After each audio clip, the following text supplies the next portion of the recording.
G'day and welcome to the Grow a Small Business Podcast. I'm your host, Troy Trewin. Each week, we speak with an owner who has grown a business with 5 to 30 team members to something bigger. Diving into their numbers and unearthing the pain they've experienced, we explore what they did to overcome each barrier and what they would do differently from day one. Let's get into it. Welcome everyone. Today I'm interviewing Martin Anderson from Ionata Digital, based in Hobart, Australia. Thanks for your time today, Martin. Great to be here. Let's start with how we know each other. You joined our Hobart meetup list to come along to the monthly meetup we have at Hobart Brewing Company, and you've been to a few, and we've had a chat there, and I thought you'd be a great guest to come on the cast. Thanks very much. Yeah, look, it's great to be part of the community. Loving coming along to Grow a Small Business events and listening to the podcast. Tell our audience a bit about your business, what it does and how it makes money. Yeah, so Ionata Digital, we're a creative technology studio. We make websites, apps, and digital products that look beautiful, delight functionally, and engage their target audience. We've just been through a little bit of a strategy session, really focusing in on what we do. And that's the thing that we've called out, we want to make beautiful digital products that are a delight to use, easy to use, accessible. And that's really our sweet spot. It's been a little bit of a journey. For a long time there, I was telling people digital agency. And then I think as on this journey that we're on, we've realized that agency probably isn't quite the right word. Marketing isn't part of the services we offer. We're really in that sort of, creative application of technology, solving problems and creating great experiences for people online. And are there industries you specialize in or geographic areas or any great examples you can give us? Absolutely. So look, I think we have spent, or I have spent 24 years building a business to be the best digital agency or, creative technology studio in Tasmania. And so Tasmania has been our focus. And we've really reached the limits of that over the last couple of years. We've grown, consistently over 24 years. And so being in Tasmania, we've done more than our fair share of public sector and not-for-profit business, partly because that's what's in Tasmania, and we're really strong in that space. One of our key projects over the last few years has been Tas Alert, which is the state government emergency notification platform. So taking in all of the notifications about incidents that are happening around the state, floods, fires, those kind of things, and bringing it into a really resilient and scalable application that members of the public can interact with. And that's been great, and we love working on those products. But in order to keep the business growing, we're at that point where we've decided we need to look outside Tasmania. At the moment, today I'm talking to you from Collingwood. We've opened an office in Victoria this year. We've got a range of clients out to Tasmania, and we're just investing that time in getting more work, being more available outside Tasmania to make sure we keep the business growing. Yeah. And for our international audience, Tasmania is a small island south of Melbourne off the mainland of Australia, about 500,000 people, 2/3 of the state's national park. We're very outdoorsy like Canadians and Kiwis, and a beautiful part of the world to live. It is. Look, it is absolutely beautiful part of the world to live. But it is a challenging part of the world to do business. Like, it's a little bit smaller. It's, word of mouth, super important. Long-term relationships are super important. We value all of that as a business. And that's been great. But we're at that point where we're looking to change gears and use that great team that we've built and the great skill set and stretch a bit further into more national products. And how did you start out? I started out as myself, so I'm, as I said, 24 years as a digital business. 24 years ago, the internet was pretty new, and so I was just super lucky. I was interested in desktop publishing and computing in the 90s, and that all came together with the internet. So it's perfect timing for me as someone just graduating from university. I worked for a couple of years for the Tasmanian government. I worked in the Department of Premier and Cabinet as the first, web manager, which was so exciting. And I've always loved, I've loved the way that you can reach so many people with the internet. That just so exciting for me. So for example, one of the things that I found when I was working in the Tasmanian government was that they all of the vacancy notices that for the Tasmanian government were published every week, buried in the back of the state government gazette that the printing authority put out every week. And so, and I had the idea that we could take those job ads, and put them into a careers portal.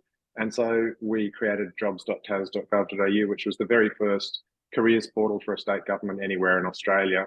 And I think, and look, really, I was hooked from that point. You can create something and reach people, all over Australia, instantly. And I've always loved that about the internet. So that's where I started. I left the Department of Premier Capital after a couple of years. I came and worked in Melbourne just as the .com bubble burst, so the year 2000, which was a great experience. And then I moved back to Tasmania to start a family. Tasmania, as Troy mentioned, Tasmania is a beautiful part of the world. It's certainly a lovely place to have kids. And so really put down roots there.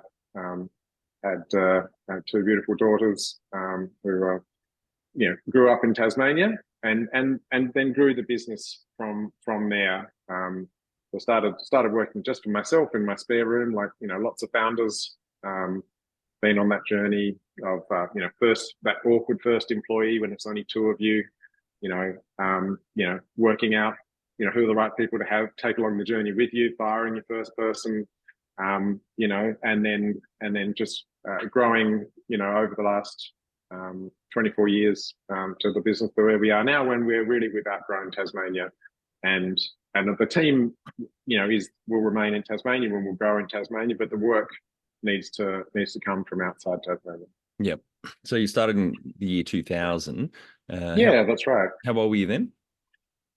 I was about 23, 24, in the year 2000. Oh, look, without a lot of experience, like, relative, one of the things that, I've, started working for yourself in the early 20s is great, in that you've got a lot of, energy, and the internet was new, but it means you don't have a lot of the processes around you that people who are a bit more experienced and worked higher up in corporate, jobs might have. And do you have some key numbers you can share to illustrate the growth of the business over the last 24 years?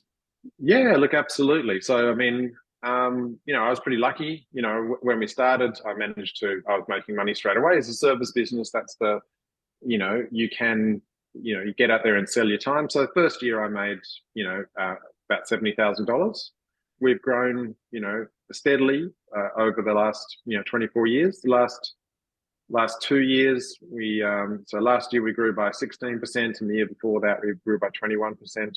Oh. So pretty good, compound growth, and that's been great. But the last year particularly, looking at where our revenue is coming from, and seeing that growth in public sector work, we're really good at delivering public sector projects.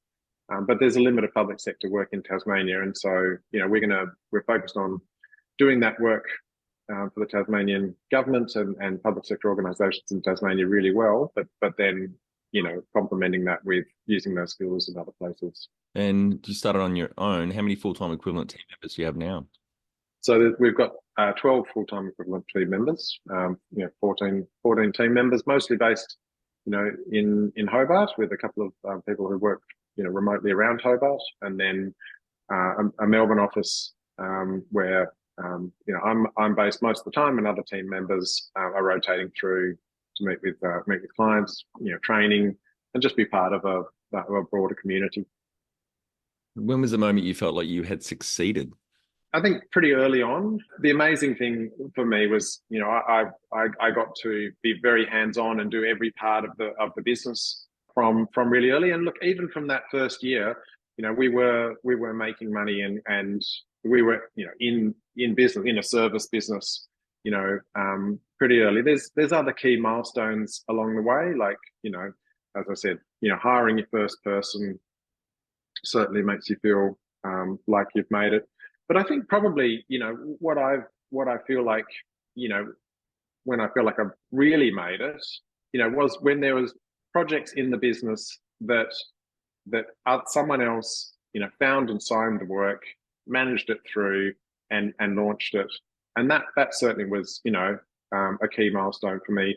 Like at the point when Ionata Digital was, its own, Ionata Digital, not, Martin, you know, Martin operating as a business. When the business is self-sustaining, that certainly was a real milestone for me. What does success look like to you? I think success for me looks like doing great work with a team that enjoys coming to work, that enjoys working together.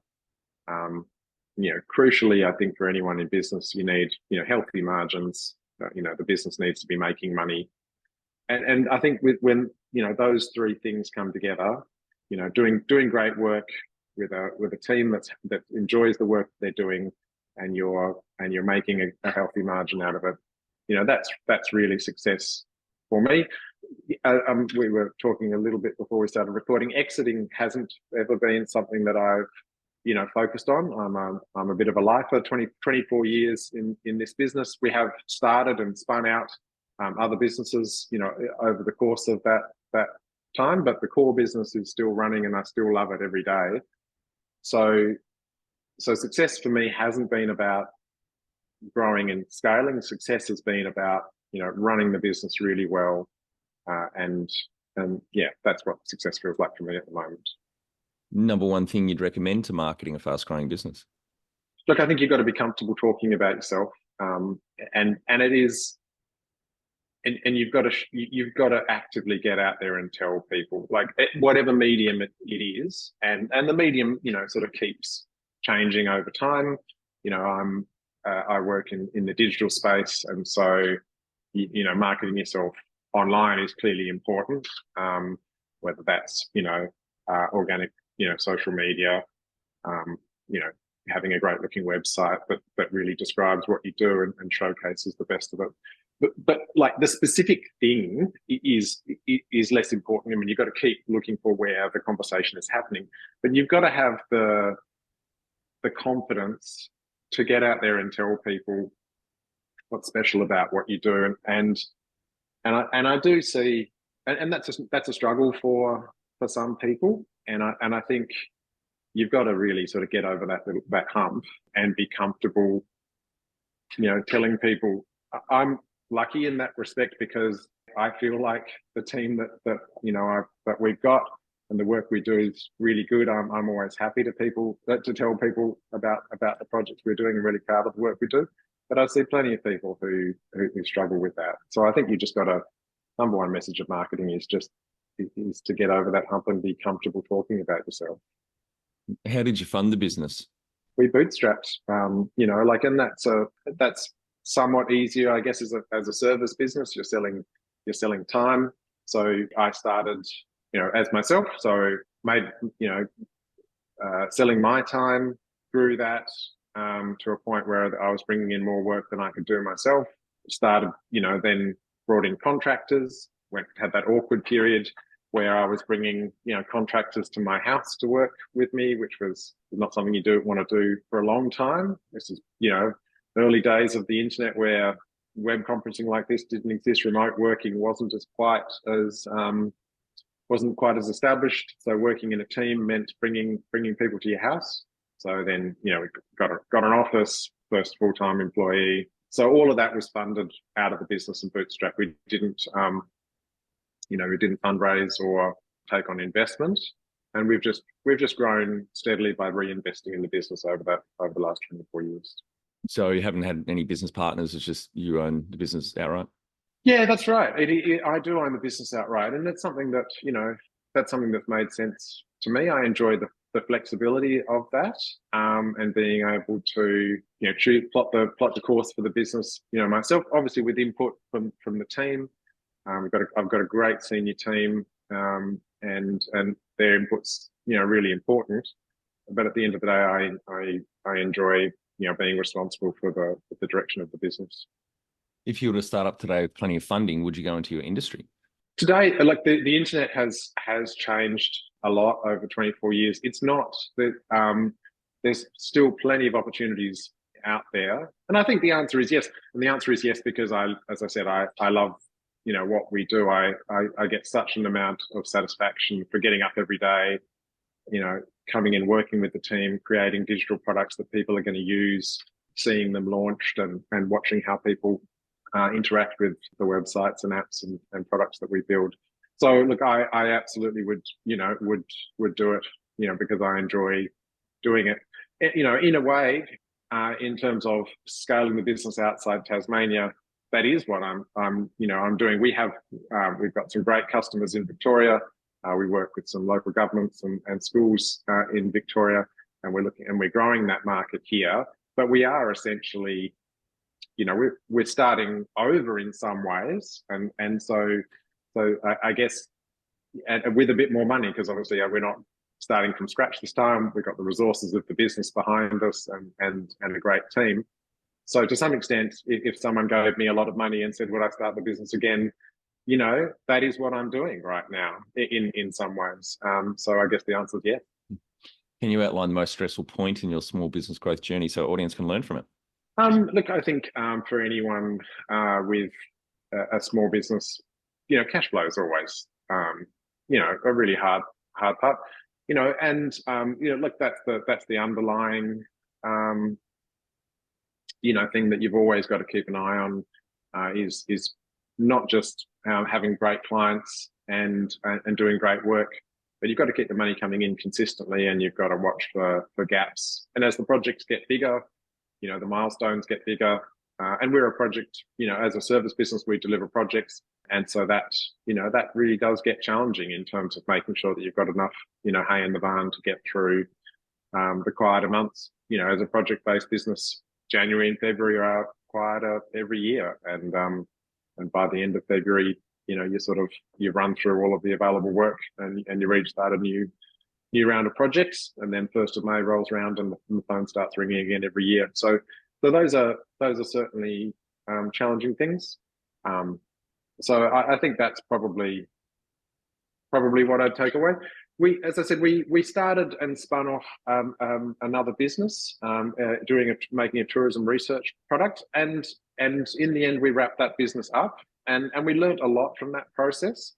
And really and happily, we made good money out of that business, but shutting it down, making the decision to shut it down was hard.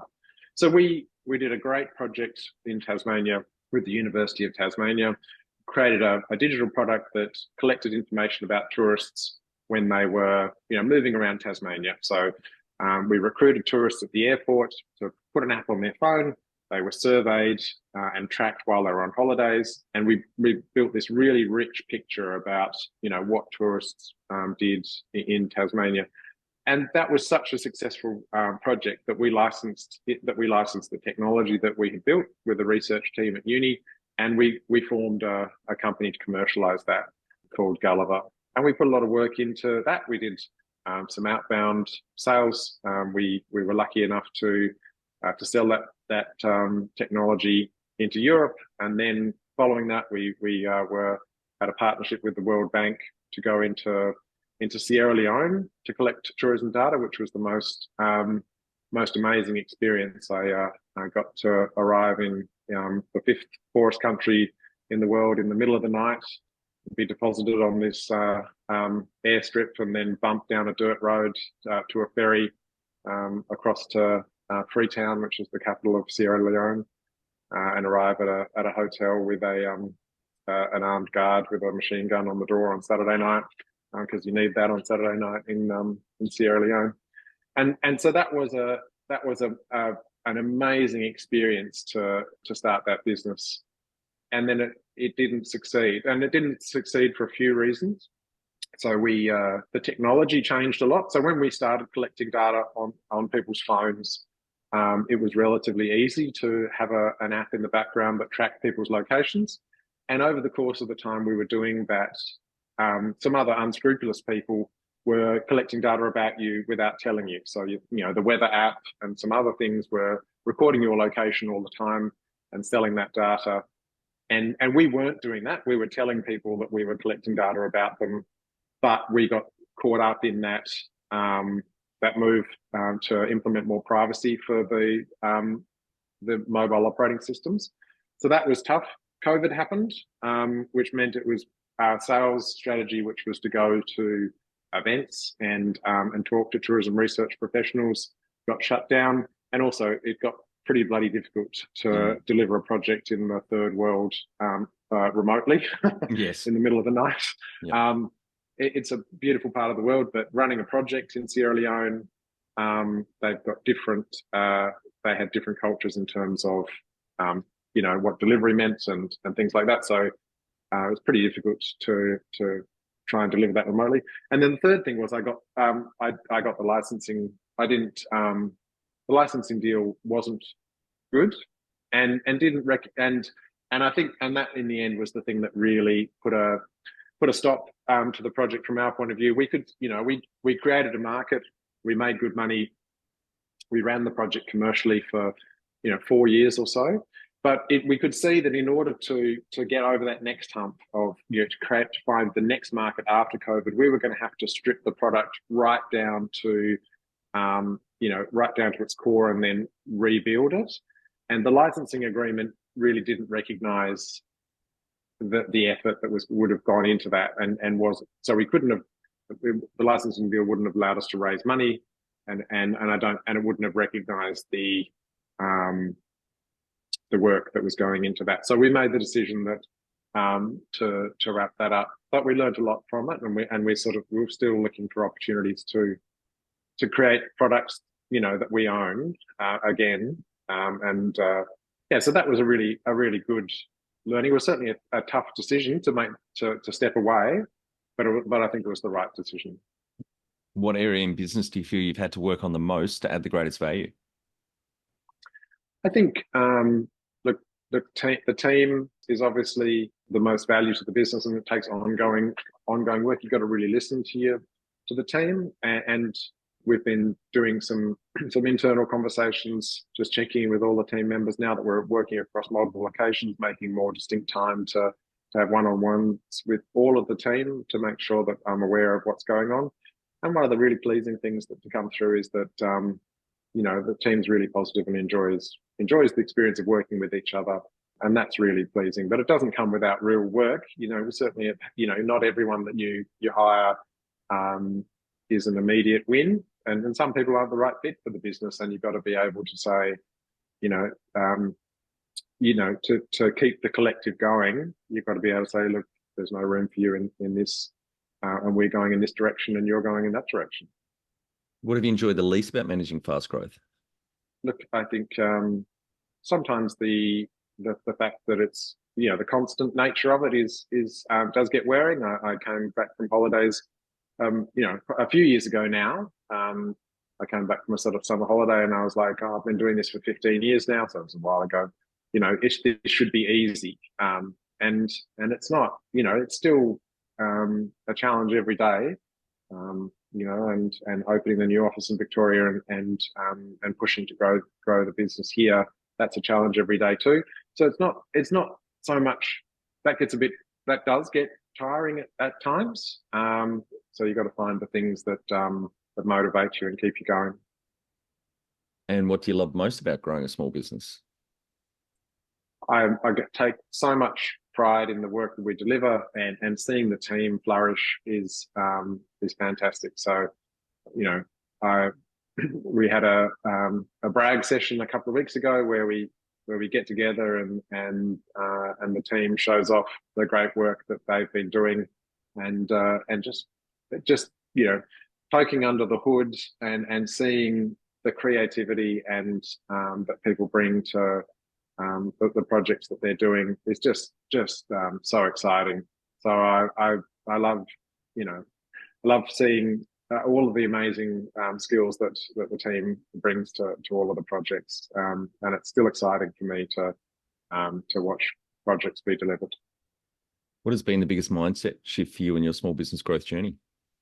I think the one that I'm on at the moment is quite a big one, which is I think, and this obviously you've got an international audience, an audience outside Tasmania, but for those people who are in Tasmania, Tasmania is an island, and as I said, 24 years of running and growing the business. The goal would be to be the best of what we were in Tasmania, and really that was too small, like as a goal. And so that's a mind shift that I've been on in the last year. Really, was that we needed to think bigger. It's really pervasive in Tasmania, that island thinking to limit yourself to you know the you know the geographic boundaries of Tasmania, and and that's the mindset that I think really that was something that we needed to really challenge ourselves on, more, um, you know, being so at a national level, focusing on good work wherever it is, not focusing on being the best in Tasmania. Really would have been really is the mind set shift that we're having now, and I think probably I would have benefited from focusing on that earlier.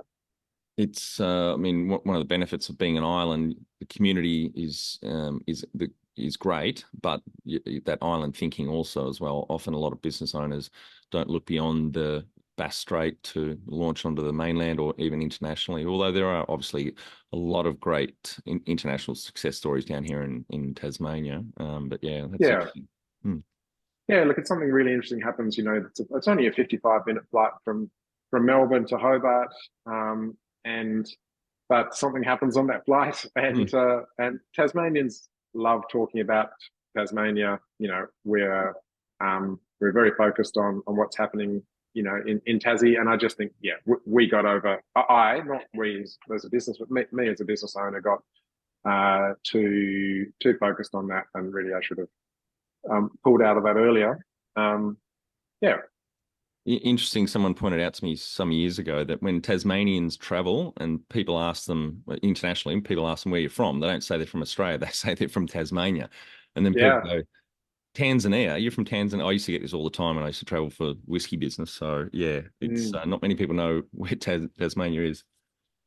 And then interestingly, and then from the flip side, so I'm at the moment I'm traveling back to Tassie regularly um, to to plan with the team and to be present while we're in this transition period. And I meet all of everyone, bump into people on the street, and people are so shocked that I'm back. That I'm coming back for, and but it's not that far, and Hmm. it's not that expensive. Yep. The border around Tasmania is not impermeable. You can come and go, Yes. but I think we forget that sometimes. The number one habit you think a small business owner needs to develop and maintain? But the habit I think you need to develop is to, um, keep focused on the big picture. Make sure you've got a real goal in mind, and then be deliberate in the steps to get there. Like you're not going to get there, immediately. So you need to work out, day to day, how you're going to build into your process the steps to be successful. Do you need a guide on how to build your own money printing marketing machine? Do you feel like marketing is a mysterious art, only cracked by a chosen few? Fear not, we get it. Mastering marketing can be like taming a dragon. Download a copy of the Marketing Funding Flywheel ebook, which has 41 pages packed with over 50 tools and tips for your business. Let's get into it. Head to growsmallbusiness.com. We have plenty of resources waiting for you in the footer of our website. Can you talk to how you've added people to the team, some wins, mistakes, and advice for those listening? Yeah, so look, we do all of our recruitment ourselves. Bringing people onto the team is obviously one of the most important things that you do as a business, and we make a point of bringing in juniors and graduates and people who um, people with a great interest and some core skills, but who want to learn how to work in the way that we work. So I think that fundamentally that's been a good approach. We certainly haven't got it right all the time, as I've mentioned. So we've had the wrong people in the business, at different points. And so you do need to be good at trying to give people clear goals and let them know if they're not reaching those. And you also do need to um, be comfortable, thinking about the collective business and if an individual is not working with everyone else, if they're dragging you down, if you're spending lots and lots of time talking about someone and a particular team member, or one of the interesting things I feel like I tend to notice is if you tend to spend a lot of time on process. You've got a person who's not really fitting in, and you're like, well, we need to define all of these processes better and do all of these steps to try and manage that. And then at the end of the day, you're like, well, look, that's really not working. We're going to remove that person, and you do, and then all of a sudden it turns out that it wasn't the process that was the issue, it was the person. So being comfortable making the call, when it's time to let someone go is important. What are some of the things you recommend to building a sustainable and kick-ass culture to help with the growth? Look, I think I think it's super important to make space for people to talk about what they're doing and take pride in their work. So we try, and as a computer-oriented business, sometimes the challenge is to get people up from their desk and sharing their skills and talking about what they're doing. So I think we do that in a few ways at Ionata. So we have regular hack days where we put down the project work that we're doing, aim to get people mixed up in different teams and delivering something just for a day. As I mentioned, we do brag sessions where people can share the work that they're excited about. And I think for a technical oriented creative and technical business, that's really exciting for people to see the technical work that's going on behind the scenes. From a business point of view, obviously we're very focused on client work, but having time to put the client work aside and focus on what's exciting from a technology point of view, that's been great for us. So making time for those kind of things has made a big difference for our business. Tell our audience how you've handled balance. Look, I think starting a business, I've certainly worked hard and consistently, but I do try and keep the weekend really clear. And so from 5 o'clock on Friday to 8 o'clock on Sunday, try and be absolutely avoid any work. I mean, I check emails just like anyone else does, a little bit, but no work on the weekend has been something that I really focused on for a long time. And as a business, we made the decision to really focus on, work-life balance for the team. We make sure that we're working hard in those 38 hours a week while people are on the clock, and then we respect, people's time outside that. So not over-promising, managing client expectations, managing delivery timeframes, so that people can work hard when they're at work, and not abuse their free time. I think is super important. And also, I'm not a great believer in that you can be productive for 16, 18, 20 hours a day. Short bursts for sure, but not long term. I continue to see these influencers talking about getting up at 3 and 4 and in the morning, look, I just don't know. I just don't think you can do it forever. I think you end up a bit of a zombie. Yes, sure, you might be sitting at your desk, but are you really productive for that period of time? Don't start me on Gary V. I mean, the law of diminishing return, anything over 40 hours generally in a week, just your productivity goes through the floor. Have you thought about or looked into moving to a 4-day work week? We've got several staff members actually who do work 4 days or 9-day fortnight. We've got a couple of 9-day fortnights, and I think clearly the productivity in the days that they do work, I think really does make up for that. So I definitely think that there's a merit to that argument that you can do more in a focused 4 days than you can in a sort of a strung out or burnt out 5 days. And burnout is absolutely real. So yeah, look, I think work-life balance is important. pandemic and working remotely is, helped with that too. A day, I think, hybrid teams where you're coming together, you're communicating, but not communicating all the time. That open plan office with a manager pacing the floor, watching what everyone's doing. I don't think that's great for people's productivity. No, totally agree. How much professional development have you invested in yourself? Yeah, look, quite a lot. So as I said, I've started working for myself at the age of 23, 24. Didn't bring a lot of processes with me, a lot of passion and some raw skills in the digital space, but not a lot of processes. And so professional development has been important to me. And so I've done a few things in particular. So I did the Tasmanian Leaders Program, which I thought was a fantastic program, just in terms of having that space to really think about yourself and where you're going, and to work on yourself and your skills at a holistic level. And so a big supporter of Tas Leaders, and we've worked with them. We look after all of their websites and digital channels for a number of years. So that was a great experience.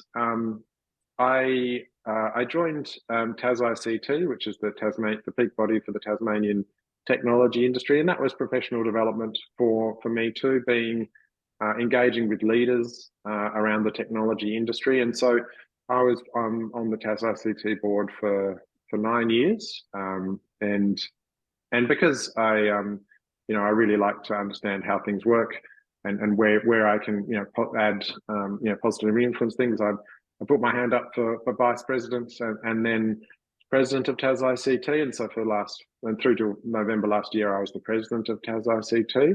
And that was a tremendous experience in terms of the network that I built and the people that I met, just a wonderful group of people around the table. It was challenging too, because Tas ICT's role was advocating for investment in technology, and that's an uphill battle in Tasmania, because we're a smaller state, budgets are limited, and you're competing with education and health, which are obviously priorities. But the reality is, when you look around the way services deliver in the rest of Australia, technology underpins investment in health and education. If you don't get technology right, then your education delivery is going to be falling behind the rest of Australia. And I think so there's certainly, it's not one or the other, but so that was really important. And then from the professional development point of view, and then to formalise that, I did the Australian Institute of Company Directors course, which was great, just to round out that board skills. I did that at the end of my period at Tas ICT, and for anyone who's considering going on a board, the AICD course is fantastic. And I think one of those things that you're probably not aware of as directors is that you walk into a board position not really being aware of your liabilities and your responsibilities. It's not cheap doing the AICD course, but it's certainly it's a fantastic course. So I'd recommend that to anyone. Have you had mentors or coaches along the way? I haven't so much. No. So professional development for me has been focused on those programs. I am actually reaching out to some mentors and coaches at the moment. I've just started having some conversations with someone as we're doing the scaling and focusing outside of Tasmania, sort of broadening out my influences there. But no, that hasn't been a core part of my process. Do you have a board of directors or advisors? No. So it's a business that's grown from me, and I've kept the role as the CEO with a really strong team internally. So I do a lot of listening and inside the business, and a lot of conversation. But no, we don't have a board of directors. Now, one of the few we've had on that has exited a business. I know it was the side subsidiary business. Any advice for those thinking about exiting one day? Look, I think so. That business we shut down, and I think which is an exit. And I think I think the thing to be aware of is obviously that there are costs involved in shutting a business down, and there's a long tail to that. So I think you do need to plan for that. So I think, and certainly that's for our core business for Ionata, I certainly we'd be looking for a different exit. When that does happen, I certainly wouldn't want to shut this business down. So I guess like if you are exiting a business by closing it, just be aware that it does take time and money to shut a business down. Yep, totally. All right, Mark, we're on to our final 5 questions. What do you think is the hardest thing in growing a small business? Look, I think, as I alluded to earlier, look, I think cash flow, is key for any business. That's just fundamental. And I do think that, and particularly like starting and growing a business, cash flow means putting money aside for your tax liabilities. I think, so many businesses don't make it past the second year. And I do wonder how many of those is because in the second year, the tax department comes to you and says, oh, we can see you made money last year. Can we have last year's money? But they also say, can we have next year's money too? Because now we know how much money you're making. So you got to make sure you put money aside for tax and get the cash flow worked out. So I think that's number one. Favorite business book which has helped you the most? I really liked. Look, I read a lot, but I did really enjoy the Lean Startup by Eric Ries. So testing ideas, early. And iterating is super important. So starting small, testing and growing. We have an agile approach to project management within the business, and so that fits really well, with the business. But I think so you got to be bold, take chances, but take measured chances, and then iterate and measure and learn along the way. I think Eric, with his book, coined that MVP, minimal viable product phrase, didn't he? Yeah, absolutely. And that's so powerful. And you see, like, so in our business, we do have other startups that come to us with ideas, and you've got to be so careful about over investing in that minimum viable product. You need to get that core idea out there, listen to your audience, and then grow based on their feedback. Yep, totally agree. Any great podcasts or online learning tools you use for your own professional development? Look, I've listened to. I'm a bit of a podcast tragic. I listen to lots. For a long time, I got a lot of value out of Tim Reed's podcast, Small Business, Big Marketing. I think there's some great ideas in that, and that's an Australian one. Yeah, we've had Tim on our cast. Yeah, he's great. Yeah, so I think very engaging speaker, and just lots of really applicable learning there. One tool you'd recommend to help grow a small business? I love Xero. Probably love Xero too much.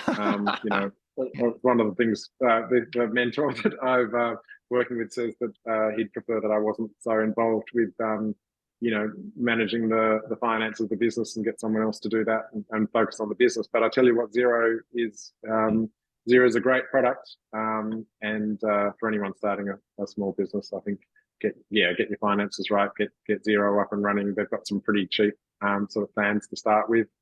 So I think that's a great tool. I totally agree. Yeah.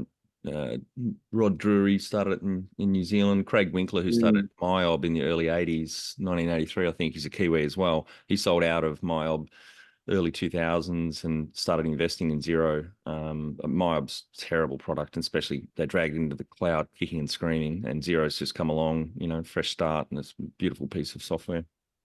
Certainly is. Yeah. Finally, my favorite question: what would you tell yourself on day one of starting out? Look, I think it's been the theme that's been running through this, and I guess it is top of mind for me at the moment. But 24 years ago, if I sat down and given myself advice, would be, look, do what you're going to do, but focus outside Tasmania.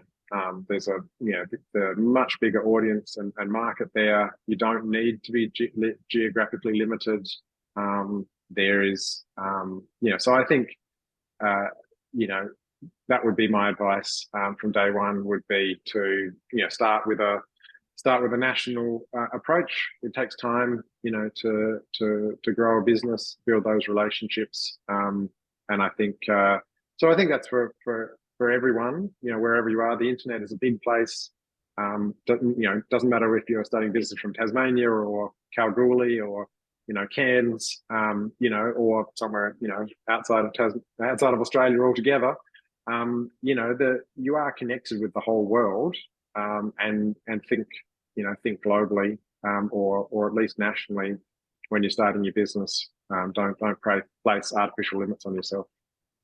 Great. Thank you so much for your time today, Martin. I really enjoyed our chat, and congratulations to you and the team of 14 now, FTE of 12 over the last 24 years of growth. And really appreciate your time. Thanks, Troy. It's been great talking to you. We're getting some great iTunes reviews. For those listening, please pop over to your podcast app and leave us a review.